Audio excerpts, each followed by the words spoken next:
ଅକାଳରେ ଚାଲିଗଲା ଜୀବନ। ଖୋର୍ଦ୍ଧା ଜିଲ୍ଲା ବାଲିପାଟଣା ଥାନା ଆଠନ୍ତର ବନମାଳୀପୁର ରାସ୍ତାର ବେଙ୍ଗବତୀଠାରେ ରାସ୍ତା ପାର୍ଶ୍ୱ ଡ୍ରେନ୍ ନିର୍ମାଣ ବେଳେ ଅଘଟଣ। ଏଥିରେ 2 ଜଣ ଶ୍ରମିକଙ୍କ ମୃତ୍ୟୁ ହୋଇଥିବା ବେଳେ ଜଣେ ଗୁରୁତର ଆହତ ହୋଇଛନ୍ତି।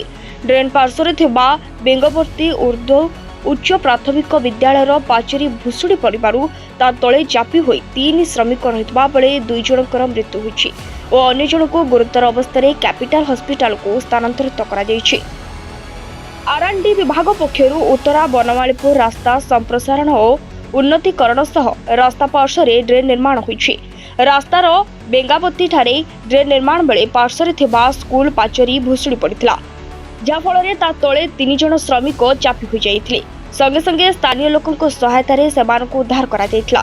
ଘଟଣାସ୍ଥଳରେ 2 ଜଣ ଶ୍ରମିକଙ୍କର ମୃତ୍ୟୁ ହୋଇଥିବା ବେଳେ ଜଣେ ଗୁରୁତର ଅବସ୍ଥାରେ ପ୍ରଥମେ ବାଲିପାଟଣା ସ୍ୱାସ୍ଥ୍ୟ କେନ୍ଦ୍ରରେ ପ୍ରାଥମିକ ଚିକିତ୍ସା କରାଯାଇ କ୍ୟାପିଟାଲ ହସ୍ପିଟାଲକୁ ସ୍ଥାନାନ୍ତରିତ କରାଯାଇଥିଲା।